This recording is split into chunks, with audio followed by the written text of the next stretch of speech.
helps on the detection of cardiovascular, thyroid, and renal diseases. This will greatly benefit Mindanaoans for our fight and diagnosis of many diseases. The facility also includes a medical cyclotron, a machine which will produce the necessary radioisotopes for the operation of the PET CT scan for cancer imaging. This facility is the first to be installed in a government hospital in the country, which gives us the privilege to supply the essential isotopes needed for future PET facilities in the country. This will truly be a proper step in gaining access to quality advanced diagnostic and therapeutic modalities in pursuit of becoming an apex hospital for cancer and cardiovascular care in support of universal healthcare. Cancer Treatment Building. The Cancer Institute of Southern Philippines Medical Center now has a new annex building that boasts of 2 linear accelerator rooms and 1 CT simulation room. The infrastructure houses the LINAC, or the Linear Accelerator, an important tool in radiation therapy for treating different kinds of cancer and is often used in conjunction with other therapies such as chemotherapy or tumor removal surgery. The total project cost is 365 million pesos from the Office of the President, PAGCOR, and Department of Health through Health Facility Enhancement Program. In one of the LINAC rooms is the newly installed Electa Versa HD, the first in the Philippines. It is a high-end LINAC machine which provides high-definition dynamic radiosurgery and conventional therapy in a single unit.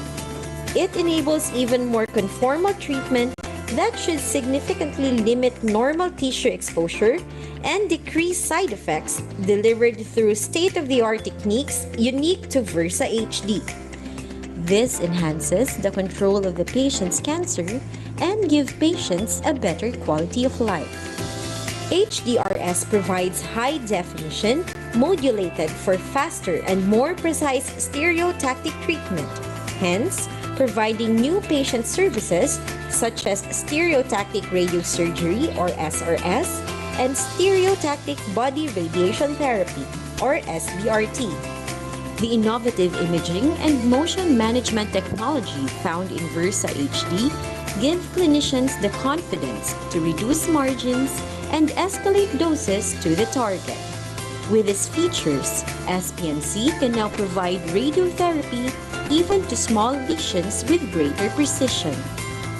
These facilities that we are about to introduce to Mindanao is truly a great reason for celebration, as it makes a host of life-saving tests and treatments accessible to the public, especially to the marginalized members of the society. The 2 facilities dedicated to cancer care for patients not only from the Davao region but also of neighboring provinces in the Philippines. The presence of the Cancer Diagnostic Facility will provide access to cancer patients from all over Mindanao and other provinces. Both buildings started under the leadership of DOH Undersecretary Dr. Leopoldo J. Vega and was completed during the term of Dr. Ricardo Aldan, SPMC's Medical Center Chief. All these projects were made possible by the Office of the President under the Duterte administration. The Southern Philippines Medical Center Cancer Diagnostic Institute and Cancer Treatment Institute, enriching lives in Davao and beyond. Guided by our vision and strategic position, we imagine that by 2022, SPMC will be able to provide holistic, top-of-the-line healthcare, utilizing state-of-the-art medical technology for the general public and those needing specialized orthopedic, trauma, transplant, heart, women, children, elderly, eye, and cancer services. Alongside these, we will also be able to provide new subspecialty programs that will equip the health human resources for these new specialized services. We will go beyond our present borders and extend the reach of these services even more through an expanded telemedicine program. We commit to do our share in meeting the country's target of decreasing maternal mortality by 50% in 2022. With the completion of all specialty institutes in 2022, we aim to contribute to the reduction of overall mortality in Mindanao. In time, we hope that we will be considered the pioneer telemedicine business process outsourcing based in a government hospital and contributing to new solutions and expanding the reach of medical services to the underserved provinces and municipalities. We also see ourselves partnering with networks of stakeholders.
So good afternoon, everyone. Sorry for the technical difficulties, but Doc Joya, are you on board?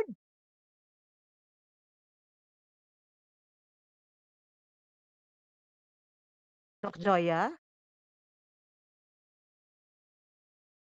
Yes po, Doc. Okay.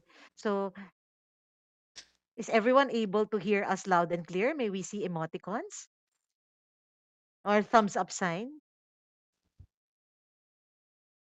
So a pleasant afternoon to our speaker and to all the members of the SPMC consultant staff.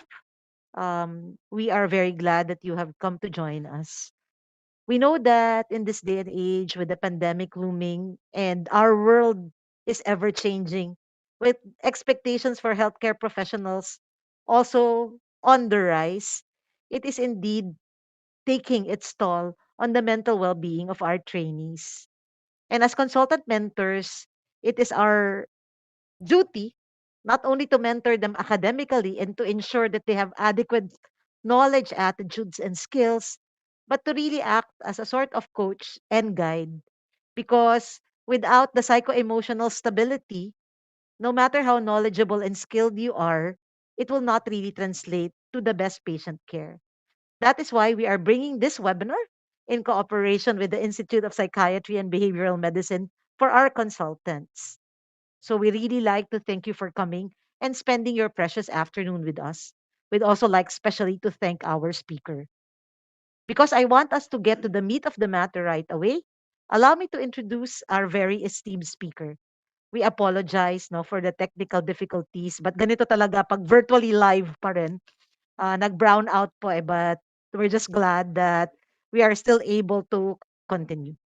So our esteemed speaker is currently the forensic consultant at the Southern Philippines Medical Center Institute of Psychiatry and Behavioral Medicine and the immediate past training officer of the same institution.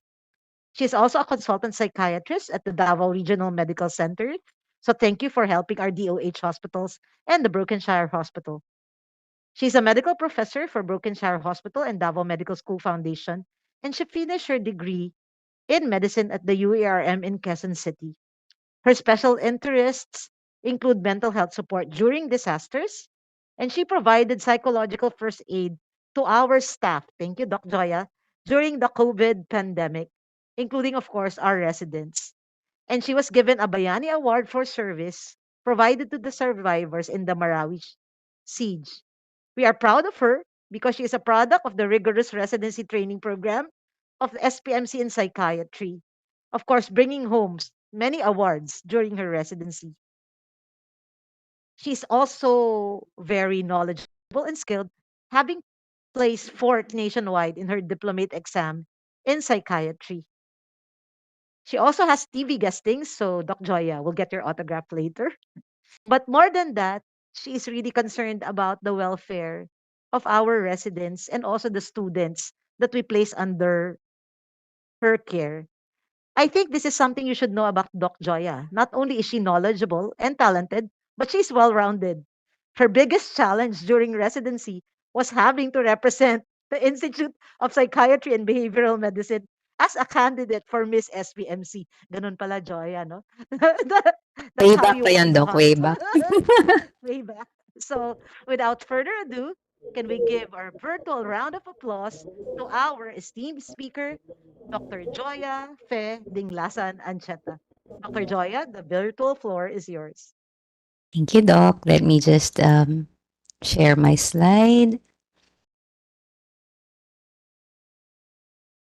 Right? Is my slide visible na po? Yes, Can Dr. see it Joya. clearly? All right. Okay.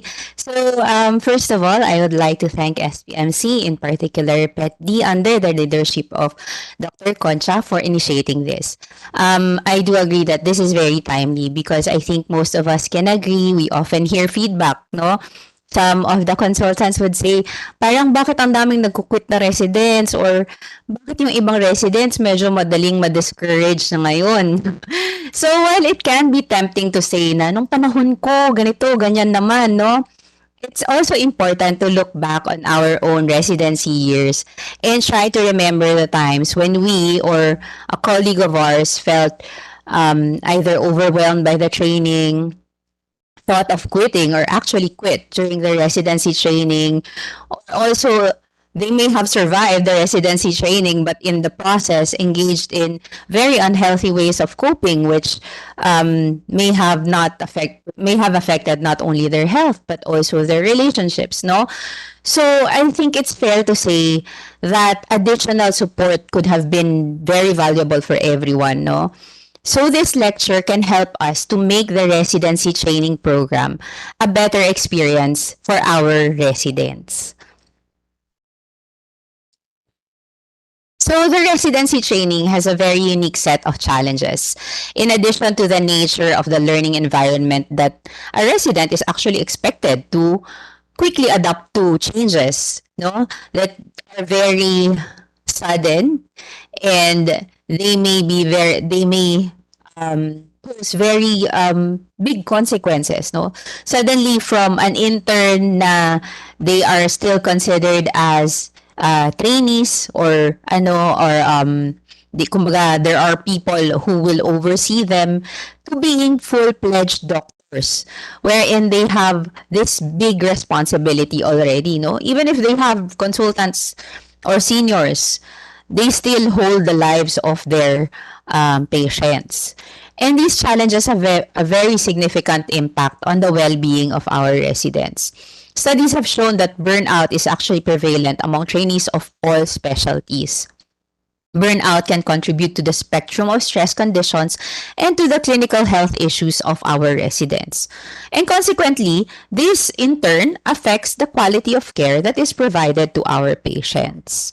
So, if we take care of the health of our residents, in turn, we are helping the quality of care for our patients. So, before we go to how to go about helping our residents, let's get to know more about our residents.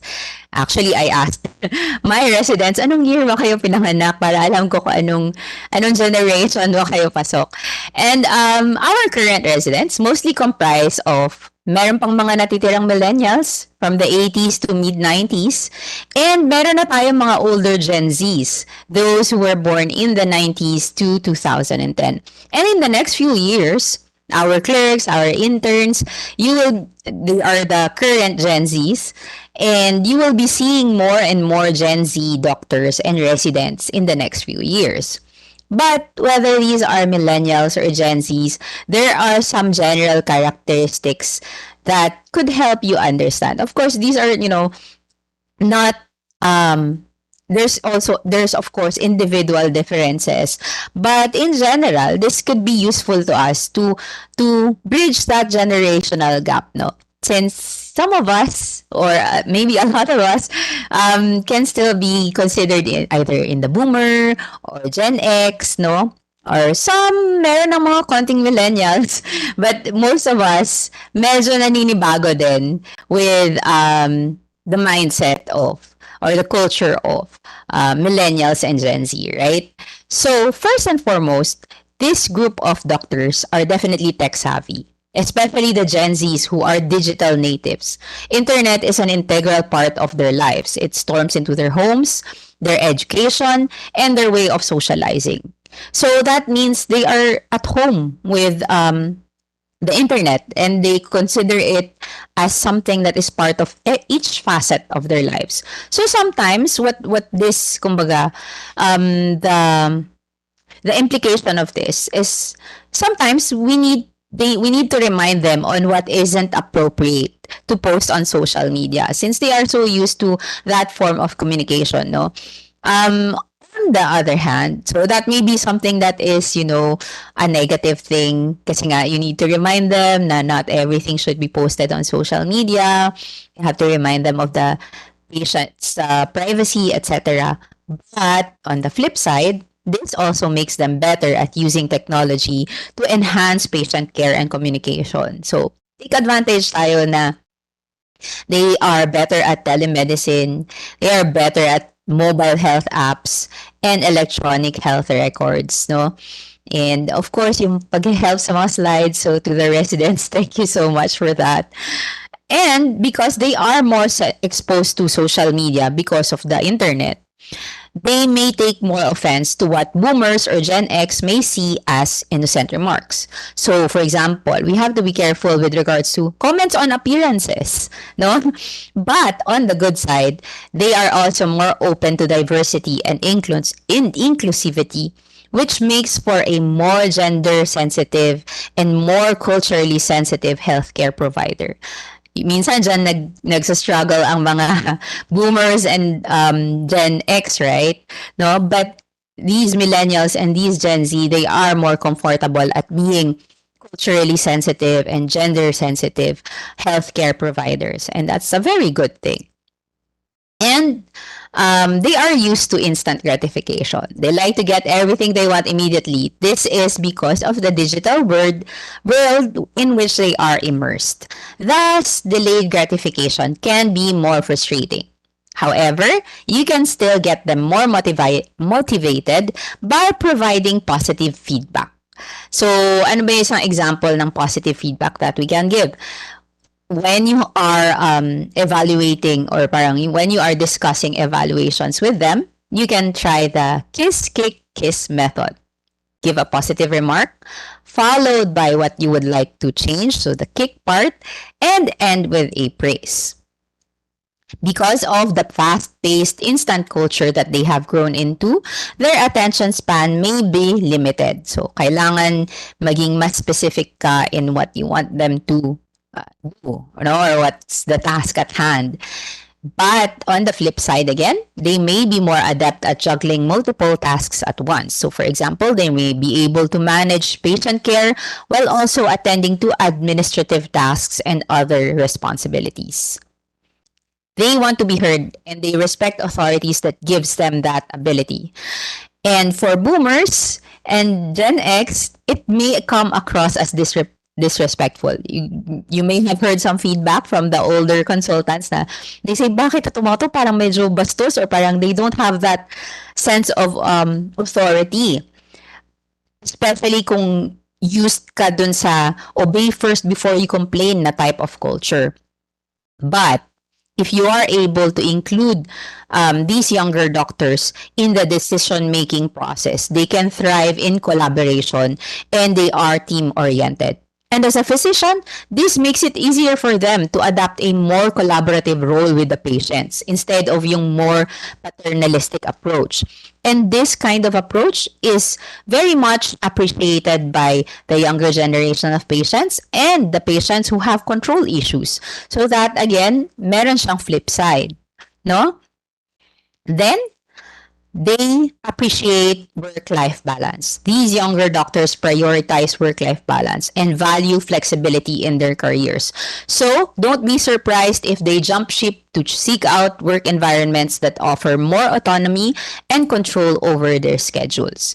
So parang it may come across as selfish, but if you think about it also, the advantage to this is that they are less likely to continue running on an empty fuel, no, or empty what do you call this, tank, and they may seek help faster.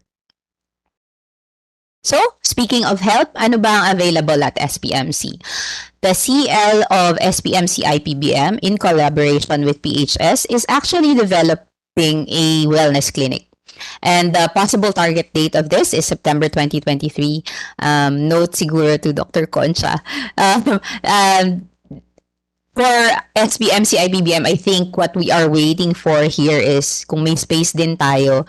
But Dr. Masakupan has already programmed together with the resident or has already planned together with the residents how they can implement this. Although it is not yet fully implemented and the target date of this is in September 2023 pa, you can already refer your residents to PHS for a variety of concerns. And I'll discuss later how you can make the most of these services by making your referrals as targeted as possible. Okay? But for now, these are what is planned to be provided. The provision of psychiatric consultation, stress management sessions, which can be conducted per request by department. So these are scheduled sessions. We can also do work-related evaluation, which includes fitness to work and continued training for residents. Psychological first aid sessions to identified healthcare workers, and training for PFA, because when we talk about PFA, it's not just the doctors who can do that, but other healthcare workers can also do that. And your department may request for that if you would like it. And however, forensic evaluations will not be included in the mental wellness services. These will be referred to IPBM, and I'll explain later bakit. So for now, how can the departments help? First is by understanding resilience. So resilience is the capacity to bounce back, to withstand hardship, and to repair yourself. Positive adaptation in the face of stress or disruptive change. So when we talk about resilience, this is based on a lot of factors. There are internal attributes, external attributes, and skills which you can learn to build resilience. So these are those factors. First, these are the challenges part, are what makes a healthcare worker less resilient. So of course, if masyadong maraming workload, if there's so much pressure, lack of communication, if there's information overload, if there are challenging patients, which is of course not in our control, and a rural environment, these may be challenges that makes a health professional less resilient.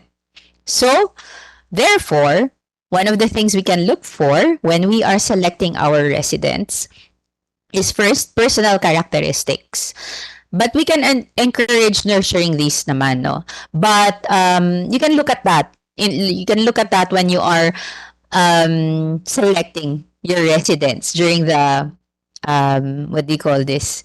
The time of residency. So humor is important. Of course, not all the time, but in appropriate moments. Adaptability, optimism, confidence, how organized are they, how flexible, how tolerant, are they able to use professional boundaries, are they team workers, and what's their sense of self-worth. And we can also help our residents to nurture these, no? So you can encourage them to continue having social networks, having family or social support. And that can be particularly challenging in residency, right? Continuing to have leisure time and interests outside of work. That's very, very challenging. And finally, we have workplace characteristics which are under our control, no? As consultants. So if we provide a strong management support, the team culture, a secure base, if we are able to capacitate them and give them time for reflection, this can make our residents more resilient. So basically, that answers, can we build resilience? And the answer to that is we can. No, so it's not just, all or none. You cannot say a resident is resilient or not. It's not like that. We can foster resilience. We can build it. And part of it is under our control as consultants. And so these are just some of them, but don't worry, because I will elaborate on these further. So let's go to first, basic needs. Kasi napareview pa tayo ng Maslow's hierarchy of needs. Because of the nature of the work of residents, they're resident physicians. They are helping people. They are needed, very, very much needed. So, yung nasa topmost hierarchy of needs ng Maslow, na-fulfill na nila yan, no? They have self-actualization. They have esteem. But, what is surprisingly lacking in residency, it's our basic needs, the physiological needs. And, diba, we have to start at the very bottom. These small needs don't get prioritized during hectic days of intense training. But if you neglect them, it adds up. And the level of burnout rise. And the quality of patient care suffers. So, these are very, very basic, no? Food, water, sleep, clothing. So what can we do about these? Simple access to healthy, regular meals and proper hydration makes a very big difference. So yung mga quarters ba dyan, meron bang mga ref with healthy foods? Hindi lang junk foods. Yung mga quarters ba natin, meron bang water, may always available na water, no? And it makes a big difference because a lot of us, diba, we can relate na kapag gutom tayo, nahahungry tayo, nag-hypoglycemia tayo. And integrating physical activity is also important. So, yung picture dito, that's the staff gym at IPBM. And it does help in providing access to a healthier lifestyle. May nagagamit yan ng mga residents, no? Mga residents ko. Yes daw. But, so giving also it's not just about providing a gym or a space where they can do physical activities, but also encouraging, making the call rooms. Ayan, yung mga call rooms, ang mga lungga natin, ang mga quarters natin, are they relaxing spaces? Are they places where they can feel that they are at home, no? Kasi minsan nga they spend more time in the quarters than at home, no? So it's very important to make it a good space. And how can we do that? Hindi naman tayo maglilinis ng quarters nila, no? But rather, it's important to give residents a sense of ownership, and it can inspire them to take shared responsibility in maintaining a space that is theirs and that they want to spend time in. So they can put signs up like, how can you leave this space better than you found it?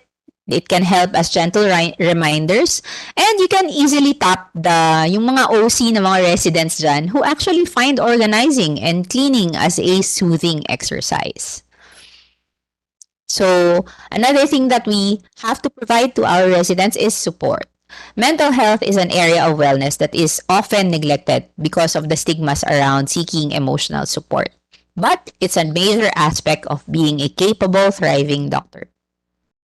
Coping strategies that suppress the intensity of residency, as if yung attitude na parang it's okay, always okay lang, as if nothing happened. But that can lead to exhaustion and burnout. So we should have simple interventions that can have a significant effect on our residents' wellness and performance. First is follow the leader. Okay, medyo papaulit-ulitin ko ito for the next few slides or in the next parts, because it's very, very important that the consultants, the chief residents, the senior residents are role models who attend to their own wellness as well. Chief residents and the faculty are respected because of their clinical excellence, and residents want to be like them in every way. So if these leaders don't model wellness, the residents cannot be expected to, right? So you have to consider also attitude strongly when you're choosing a consultant, a chief resident, or residents into training for that matter, or even your leaders. So during interviews, or whether it's like for pre-residency or to choose your chief res, or whether you're choosing also an applicant consultant, it might be useful to look into attitude. So, paano natin yun gagawin? Not just to ask these questions, but also to observe kung yun din ba talaga yung kanilang, it's not just talking the talk, but also walking the walk. Like, ano ba yung motivation niya as a doctor? Because that shows, meron ba siyang compassion? Meron ba siyang resilience? Paano nila hinahandle ang confrontations or misunderstandings? That shows whether do they have respect? Do they have self-confidence? Do they have enough integrity? And how do they handle also failures, mistakes, and faults? Because that shows not just integrity, but also self-confidence in owning up mistakes and faults. And also, how do they react to criticisms? That shows, do they have respect when they are criticized?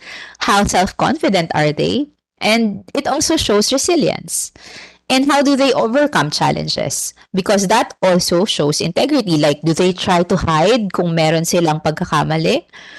And what about the mga times when they felt like giving up, but they chose not to? That will all their answers to that and their actual experience with regards to that shows resilience as well. So, since we're in a very competitive field, alam natin, as doctors, we're naturally competitive. And nothing will drive behavior like creating competitions between residency groups. So you can also make wellness a competition. I'm sure some departments, I've heard of some departments doing that already, yung mga Biggest Loser, and they join actually, I think ER Med, nag-join sila kahit mga Ironman, despite their very hectic schedules. So that can be a motivation. And consider healthier activities to foster camaraderie. So like, for example, instead of binge drinking sessions as a way of initiation, how about team building that still fosters camaraderie and friendly competition? And this is also something that millennials and Gen Zs can appreciate more, as being from, the TikTok and Instagram generations, they do put effort into their appearances and physical health. So sporty competitions may actually be something that they enjoy. And consider including the families in these activities if possible. Syempre, kung hindi naman hospital money yan, But, in some informal events, do consider those with families, with friends, with loved ones, with partners. Encourage them to include their significant ones. And I will explain later why that is also important. Okay? Another thing that we don't often do or we might neglect is sharing more stories. It's important to create opportunities for the leaders to talk openly about yung kanilang past struggles. Kasi it's hard for new residents to imagine, you know, pillars of the residency training program, no, the consultants, the big ones, or the ones who are the grandmother and grandfather of the institution or of the department, as ever having experienced the same doubts as them. So if we are more open to talk about the times where we thought we were not good enough, where we thought tama ba na nag-medicine ako, or when we considered quitting, or how we coped with the mortality, for example. Creating such a faculty panel to share yung mga ganong stories can be an incredibly helpful tool to help residents cope with their own feelings, thoughts, and challenges. Another way is yung sila naman yung magsa-storytelling. You can endorse group sharing and support, so you can encourage and support the routine of a closed-door resident-only gathering. Usually, di ba, when we do morbidities and mortalities, we focus on the patient, what happened, etc., etc. But it might also be good to help the residents, or to encourage the residents to talk about their feelings about the morbidity, the mortality, and it can ensure that there is a safe and reliable outlet for them to voice their struggles. And you can also establish support outside of the line of command. So, syempre, di ba, consultants, medyo malayo siya sa first-year resident in terms of authority, no? Chief resident also, minsan, mag-aalanganin ng mga bagong first years. So, sino pwede natin itap? Second years can be a great untapped resource for first years, since yung radar nila are particularly attuned to the challenges of being a first year. Kasi kakasurvive lang nila dun no? Themselves. Plus, they may feel more professionally safe to talk to compared to the chief or to the consultants. And aside from the residents themselves, of course, us as consultants, we can be mentors to our residents. So actually, ang mentorship is a whole another training, but we can discuss it still as it can be something that can be very helpful for our residents. So mentorship refers to the relationship between a resident, who is the mentee, and a more experienced physician, who is the mentor, who provides guidance, support, and advice to help the resident develop their clinical skills, their professional competencies, and personal growth during their training.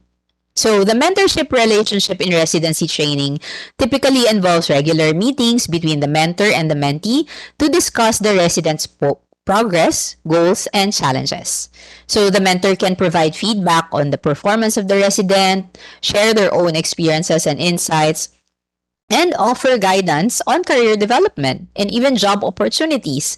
So you can, as a mentor, you can also encourage your resident to attend international conferences, get them into international societies, national societies, etc. No, because this will help them develop the skills, and to also develop that attitude of the of wanting to learn, of wanting to grow, no, that growth mindset. And being an effective mentor to a resident as a consultant requires a combination of skills and behavior that support the resident's professional and personal development. So I'm just going to be providing here a few tips. And first is to work with the resident to establish clear and achievable goals for their personal and professional development. Provide regular feedback to the resident on their performance and progress towards their goal. Focus on specific behaviors and actions, and provide suggestions for improvement. You can also build a positive and supportive relationship with the resident based on mutual respect and trust. So encourage open communication and create a safe space for the resident to share their concerns and questions. So there's a degree of confidentiality to it as well, no? Encourage the resident to reflect on their experiences and learning and to identify which areas they can improve on. So help them to develop that growth mindset and willingness to learn from their mistakes. Provide the residents also with resources and opportunities that can support their professional and personal development. So this includes networking opportunities, training programs, access to contests and conventions locally and internationally. And finally, paulit-ulit tayo dito, lead by example. We have to demonstrate the behaviors and values that we want the residents to emulate. So this can include modeling ethical behavior, effective communication, and a commitment to lifelong learning. So what about those naman na who have mental health concerns, no? As residents or that can be particularly challenging, no? As a consultant, yun yung mga tinatanong sa akin. So, Doc, kung meron pala siyang ganitong psychiatric diagnosis, does that mean na hindi ko siya pwedeng toksikin? Does that mean na hindi namin siya pwede i-grill during mortality and morbidity? That's not actually what a psychiatric consultation entails, no? Ang kino-consider natin is we're helping the resident just like any physical health concern. We address those concerns so that the resident can be a functioning physician, right? So for those needing psychiatric consults, ang isang recommendation namin is do consider private psychiatrists because of the online options, no? Alam natin medyo mahirap yung schedule ng residents natin, right? Because of confidentiality, of course. And mas objective ang private psychiatrists because they are not part of the training. That doesn't mean na hindi available ang PHS natin. Our PHS is available, no? And PHS does refer to SPMC IPBM, but you have to take these into consideration. If sa PHS nyo nire-refer yung mga residents ninyo, they have to be evaluated by a co-resident. That, like, for example, no, they also will be coordinating with, collaborating with, they will be referring to or receiving referral from. With regards to confidentiality concerns, we're not saying na hindi marunong ang mga SPMC staff na maging confidential or to provide confidentiality. But remember, SPMC is a small-knit community. It's not na chismoso or mga marites sa mga taga-SPMC. But consider how comfortable will the resident be while their documents are also being handled by clerks, interns, nurses, NAs that they may bump into and that they may work with, no? Our nurses, nag-shift sila ng rotations, right? So, later on, those nurses may also be in the same ward where they are, right? So, that may be uncomfortable, even if the nurse would maintain confidentiality, which of course she should, no? But even with that, there's that discomfort, no, with regards to that. And also, it might be complicated with regards to evaluating and forensic rules because, like for example, legal matters. We inform the court when we get, for example, an employee, a resident, any staff ng SPMC that is involved with a legal matter. We inform the court that both the evaluee and the evaluator, who is the SPMC psychiatry resident, are from the same institution. So there may be innate biases there, right? And the court will take this information and may opt to refer elsewhere. So how can you refer to psychiatry in a way na na-answer lahat ng questions nyo? What is important there is to be clear as to the purpose of your referral. So, are you referring the resident because you want to address work-related issues? So, sige ba siya ka-late? Sige ba siya absent, no? Is there some issues with regards to patient care? Is your goal for therapy, no? Do you want the resident to be treated? Do you want is your goal for the resident to be assessed for fitness to work? And do you want other recommendations from the psychiatrist? Often the psychiatrist will also tell you when they cannot do both roles, because in some cases, the psychiatrist cannot be both the therapeutic psychiatrist and the um, evaluating psychiatrist in some cases, no? So also is there some forensic issue or administrative evaluation ba yung purpose nyo for referring? If the medical certificate that the psychiatrist has given you does not answer the questions that you would like to be answered, you can also ask naman for a consultation with the psychiatrist. Of course, that will depend on what you told the resident before going there, no? Because if you referred the resident to a psychiatrist, telling him or her na magpapa-psychiatrist lang siya for treatment, then, of course, the psychiatrist will have to keep that patient-doctor confidentiality. However, if you made it clear to your resident and to the psychiatrist na evaluator ang role niya, then of course, we can assist you in disclosing. And of course, we tell, of course, the resident that as well. We can disclose kung ano yung mga concerns or parang how can you help address yung mga issues ni resident. So, aside from that, we also have to remember that our residents have a life beyond the hospital. And residents don't spend much time outside of the hospital, no? But reconnecting with their lives outside of medicine can be crucial to bolstering their wellness.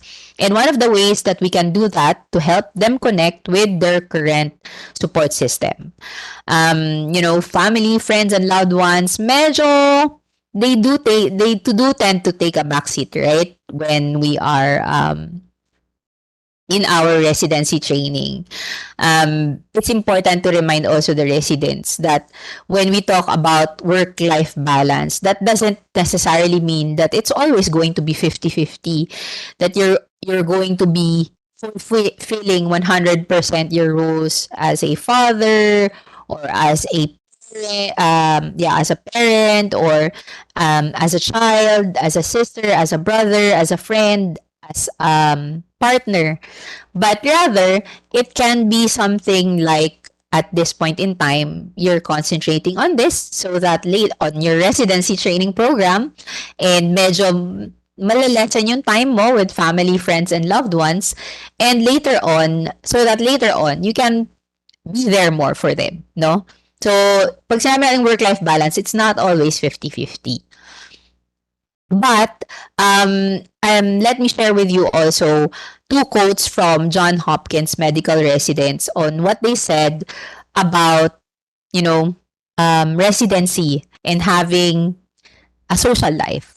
So, one of those quotes was, there is a faculty staff support system, but that's more for massive challenges like I'm suicidal. For challenges at home, they don't go to the mental health services or even us until it affects their work. So usually, residents would not volunteer that they're having some work, some personal problems until it already affects their performances. So that's very important for us consultants to remember.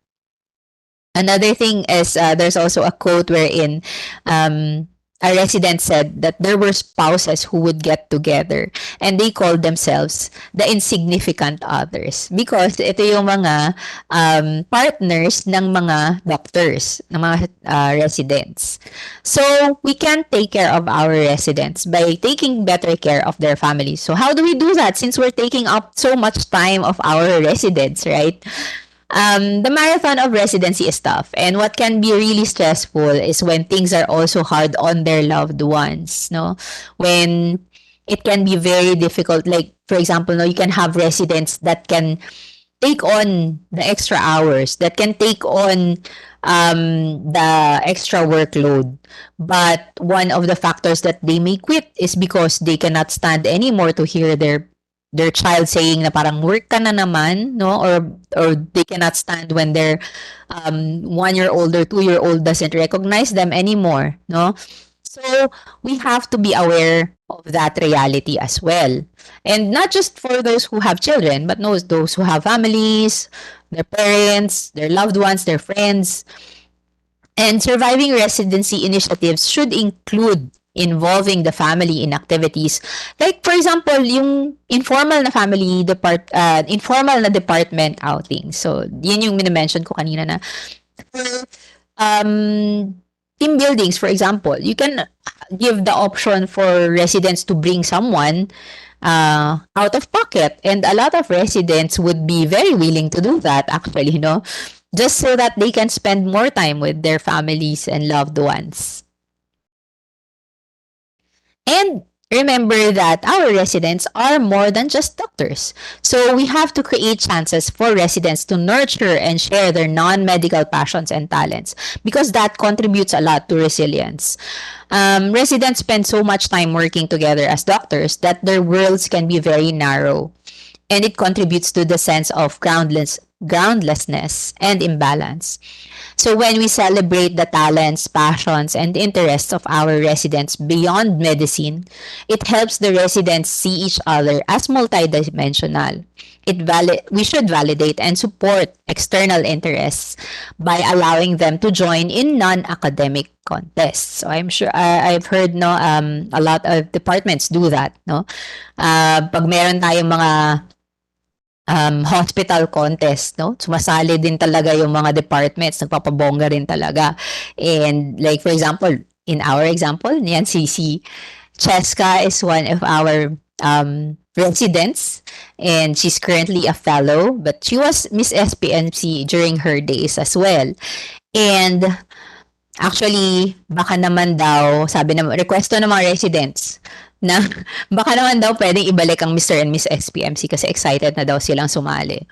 And also, other contests. So this picture right here is actually an artwork from one of our residents who recently won second place in the National Art Competition by the Philippine Psychiatric Association. So, shout out to kay Dr. Aquino. So, for our key points, di ba? Short lang to na lecture kasi we just want some key points or some knowledge na pwede natin ma-impart on how we can better help our residents. And first is to know who our residents are because it can help us understand better on how to manage their concerns. Next, it's important to remember that resilience is not an all or none thing. It can be built. And let's not forget the basic needs of our residents, and we can foster a hospital environment that supports wellness. And when we are selecting consultants, leaders, residents, strongly consider attitude and not just exam scores.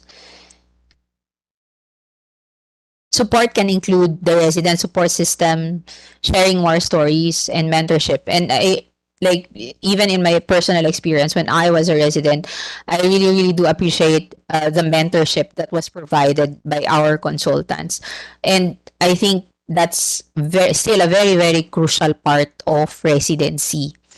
And let's remember that there's life beyond the hospital because it affects the work performance of our residents. And that includes family, friends, loved ones, and seeing the residents as more than just doctors. And also, SPMC IPBM through PHS or a private psychiatric consult, whichever may be suitable, is available. And if you would like to refer your residents, just be clear in what are your expectations in the referral. And if necessary, do not hesitate to ask for a meeting with a psychiatrist. And with that, thank you so much for your interest in helping our new generation of doctors. And that ends my lecture. Thank you very much, Doc Joya. May we again give Doc Joya a virtual round of applause or whatever emoticons you would like to share with her, being more of the Gen Z, some of her comments. So, for the consultants who are on the floor, you can please type your questions on the chat box and we'll be able to ask them to Doc Joya. Maybe some actual experiences that you faced where you encountered a dilemma. So allow me to begin, Doc Joya, no, by throwing the first question. If you notice, so your consultant mentor or maybe your chief resident has told you that a previously a resident previously performing well is showing signs of parang underperformance, how will you immediately approach or debrief this resident prior to really just referring them to psychiatry? Thank you, Doc. Yeah, actually, that's very common nun. And it's good to be attuned to that, na you don't just discipline the resident. Of course, dapat meron discipline yun, no? May disciplinary action. But that can also be a sign that something is wrong, no? So if you do notice that, the first thing to do would be to advise or ano ba yung comfortable ng resident? Whether it's yun nga, informal mentorship or going to their co-residents to help address that. And then if that by itself can already, help a lot. And then depending on what they have talked with the mentor, that can be the point for ano na yung next step.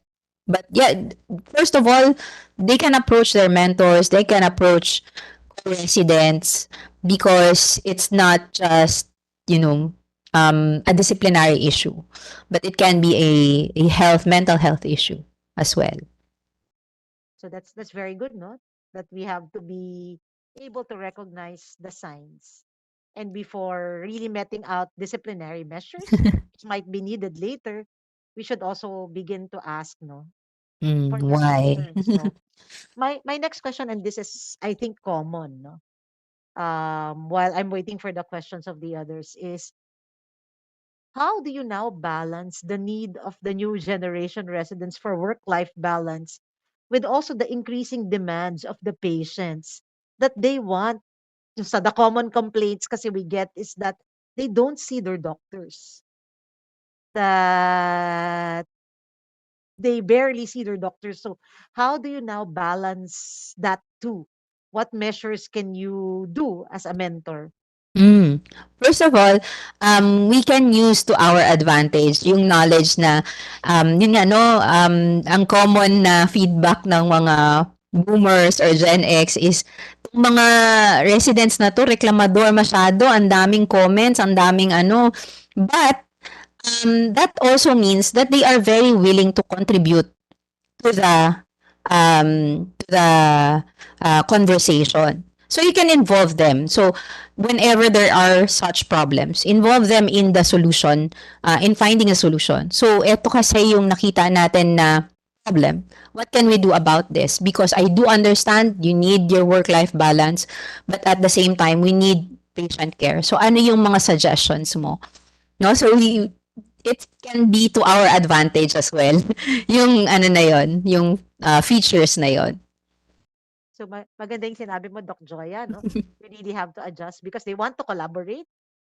We really have to involve them, not Mm. necessarily advise them on the solutions we think that will be best for them, because that's what at least what my generation was used to, no, to listen, to follow. But now it's very important na to collaborate. Then in terms naman of instilling discipline, because I think they're also very clear naman, no, about lines and boundaries. How do you also establish that without really making them feel as if you're dictating on their choices? Mm.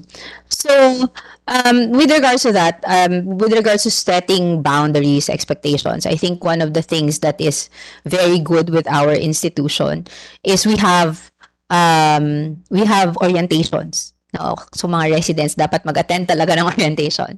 And we have yung manuals, no? So that by itself is already guiding them. And we just have, as consultants, what we need to do is to implement those and to clarify those. No? Kasi pwedeng, bakit ito na yung nakasulat? Kasi nga, Gen Z and millennial, so they do question authority, no? But at the same time, that's an opportunity for us to open that conversation. This is what we mean by this disciplinary action, and what do you think, why do you think it is unfair, etc., etc. So you can involve them in that way. So setting clear expectations at the beginning. I also would recommend, this is something that also our department does, because it, while it's good that SPMC has their general orientation, but it would be good also to have a specific orientation for your own first years. Kasi, di ba, your department might have specific needs or specific rules also that could help also your resident to set their own expectations, even at the start of residency. So that's very vital, no? Clear set of expectations and also engaging them and making them, yun na nga, find meaning Mhm. in terms of the rules and regulations. Why is it necessary to follow? Hindi parang blind obedience, no? That will not work for them. The other things is that sometimes our residents are also multi-generational, 'di ba? Hindi din sila pare-pareho. May mga older. Oo, and sometimes among them, nagkakaroon din ng mga disagreements or conflict when one feels they are burdened kasi iba-iba nga yung styles nila. So how do you handle as a consultant mentor this multi-generational set of residents? So, thank you, Doc. Kasi, yeah, while we do have some millennials, some Gen Z, syempre, di ba, iba naman yung mga age na nag-start sila ng residency training. So, first, it would be good to also give them that opportunity to talk first among themselves. We don't have to resolve all their um, conflicts for them. But, of course, it they should be able to approach us kapag hindi na nila na-resolve within themselves. So you can first provide that opportunity, because it's also part of growing as residents, no?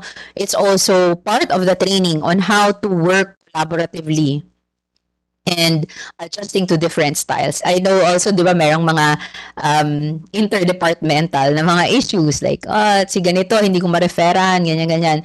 So, you allow them first within themselves to try to resolve this.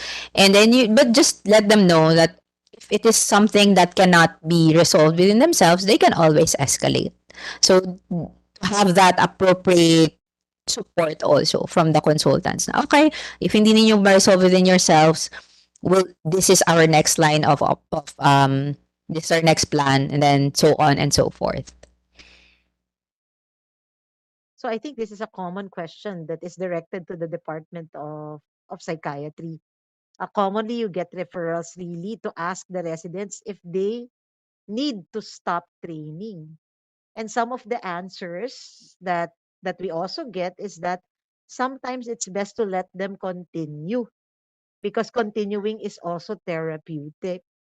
But if there is already an immediate threat to themselves, to others, particularly patients, how do you make that known? Especially if you see the resident and it's not a referral, but rather as a private consultation.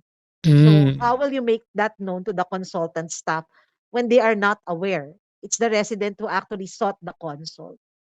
So, in those cases kasi, Doc, mahirap, no? Kasi there's that patient-doctor confidentiality. Hindi siya referral from the department, which would make it easier. But actually, that in those cases, problema na ni psychiatrist yon. How they will be able to collaborate with the resident. Because of course, on our end naman din, ang ethical issue din naman namin dyan, is the resident going to be a danger to themselves or to others? No? If there is that danger, of course, as doctors, we have to uh, do mitigate that with some action. No, we have to do something about it, definitely. And that's also part naman din sa sinasabi namin when we are talking about confidentiality with for any patient, not just residents, but we can keep the confidentiality for anything that you say as long as there is no danger to yourself or to others. Otherwise, we would have to break the confidentiality. no? But for those that have been referred by departments, no, you can ask that, especially if you have made it clear naman with your resident that there is also a therapeutic, there is also an evaluating aspect, no? So you can ask that to the psychiatrist na parang medyo pangit na yung performance niya, and more often than not we would also say na you, because we don't, part of the part of eliminating stigma is we want to let people know that people with mental health issues are like anyone else as well, no? So, kung ano yung expectations mo sa other residents, then that's your expectation with a resident with a mental health concern. So, we give medication, we do psychotherapy, but at the end of the day, they have to fulfill their functions. So, yun naman yung ano nun, Doc.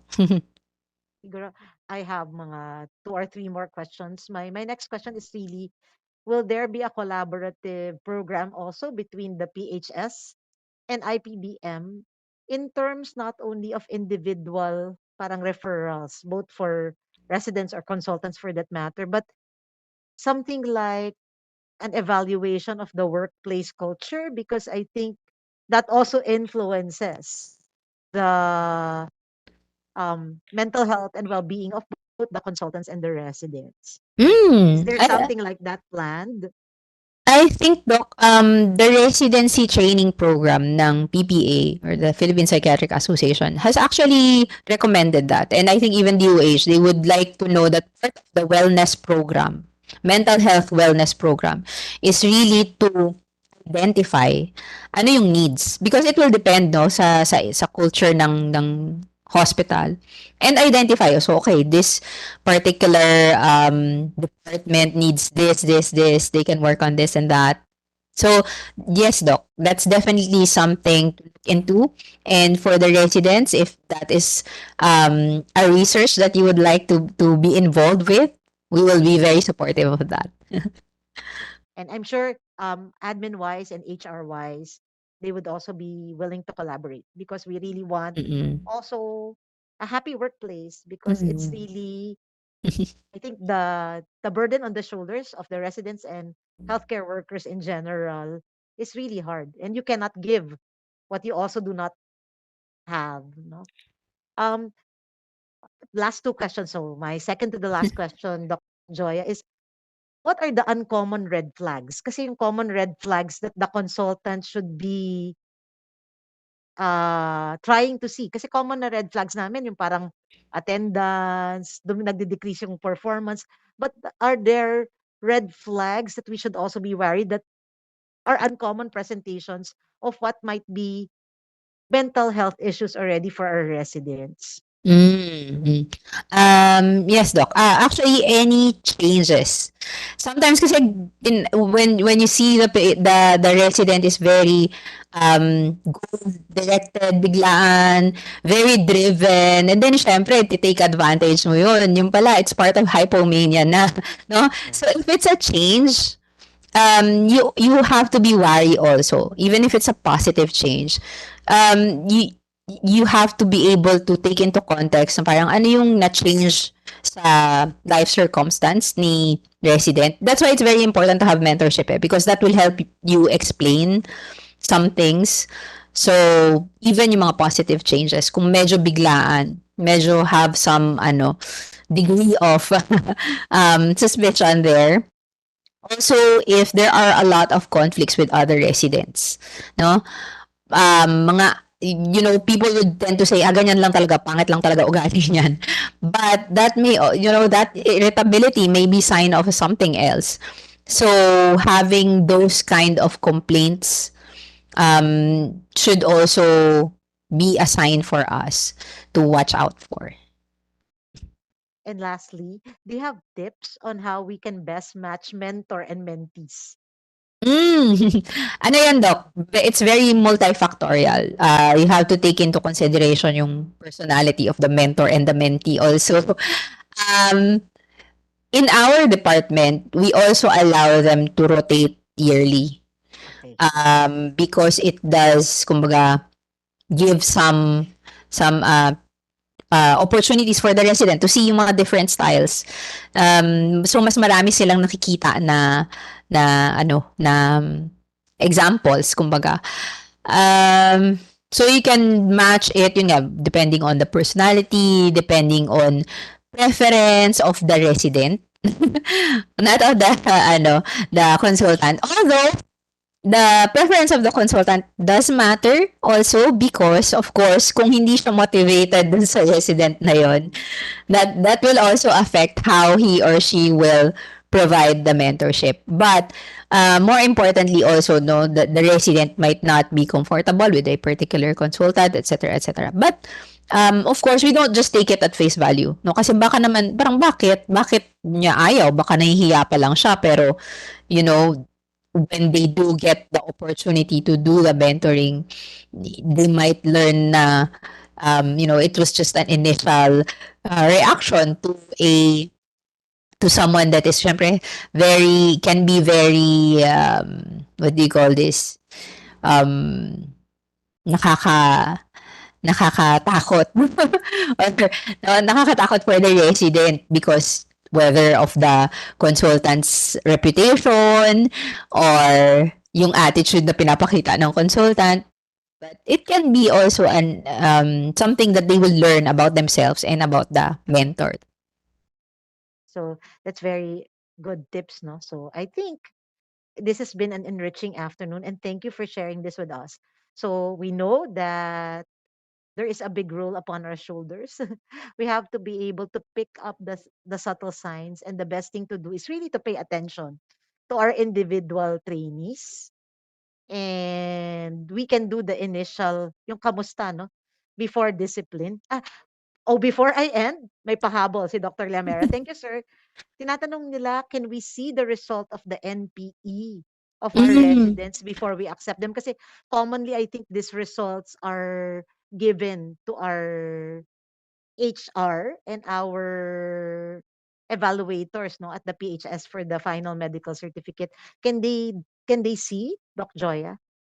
That will depend, Doc, sa administrative, but on our end, actually, we do put there some very useful or we hope or helpful tips kasi we do put there, for example, tawag dito, fit to work with these blah, blah, blah, blah, no? So, that might be helpful for the department, but one caveat with regards to that, also take into consideration yung interpretation nun, no? Kasi one of the things, kasi yan yung tinatanong din minsan sa amin, parang bakit normal lahat nung syempre best foot forward yan. So, hindi pa natin nakikita, but when they are stressed, that's the time when we see more things, more signs and symptoms, no, when they are stressed. But so one thing is yun nga, no, it's actually cross-sectional lang siya na view of the resident. Another is don't show it to the resident kasi baka ma-misinterpret, no? But for the department themselves, I think it would be good for them to know that na ito yung recommendation ng psychiatry department with regards to accepting or not accepting them. Sige. We will talk about that, admin and HR wise, Dr. Yes, Doc. Glenn, and we will ask what portions we can share because that could also baka help in Yung monitoring the yes, Doc. changes, no, in the Yes. residency. Doc Glenn, I'll get back to you on that admin wise. But thank you, Doc Joya, na IPBM wise, it can be shared, but the interpretation is not static. Yes, With the Doc. changes in environment and the changes in the resident's experience, it can also change. Although it can determine, no, attitudes na and personality So traits that can help to some extent. the department to Make decide decisions. themselves. Oo. Siguro, we will make that clear that it's really part of the 360-degree evaluation. And I think the residents would also understand that because even leadership positions, that is made Mm. known to the Mm. final selection board. I'll get back Mm. to you, Dr. Glenn. So thank you. We really learned a lot, Doc Joya. And because of the time you spent to us, we would like to show our appreciation through this certificate. No? Again, Please, a virtual warm round of applause, heart emojis, happy emojis for Dr. Joya. I'm trying to be a Gen Z person. So we'd like to thank Dr. Joya and we would like to present her with the certificate of appreciation. The Southern Philippines Medical Center, Professional Education Training and Development Office presents the certificate of appreciation to Dr. Joya Ancheta in grateful recognition of her dedication and valuable contribution as a resource speaker during the webinar on addressing the mental well-being of residents, physicians, a primer for consultants given this 24th day of April in the year of our Lord 2023 through this webinar signed by yours truly and of course our medical center chief, Dr. Ricardo B. Audan. Doc Joya, we look forward to the opening. Sige, we promise to look for a room on September 2023 of the area, not only for our residents but for our staff. It's good that they know that we are there to also support them as they do their jobs. Once again, thank you, Doc Joya, and thank you to the Department of Psychiatry and Behavioral Medicine. Thank you also to our participants for staying with us and extending a little bit beyond 5 o'clock. We hope that you learned a lot, including our clerks, no, who are, I think, more than Generation Z na. We hope to see you in the further webinars to be presented by the Professional Education Training and Development. Please reach us in case the consultants want more. And we would also like to announce to please send a representative to the next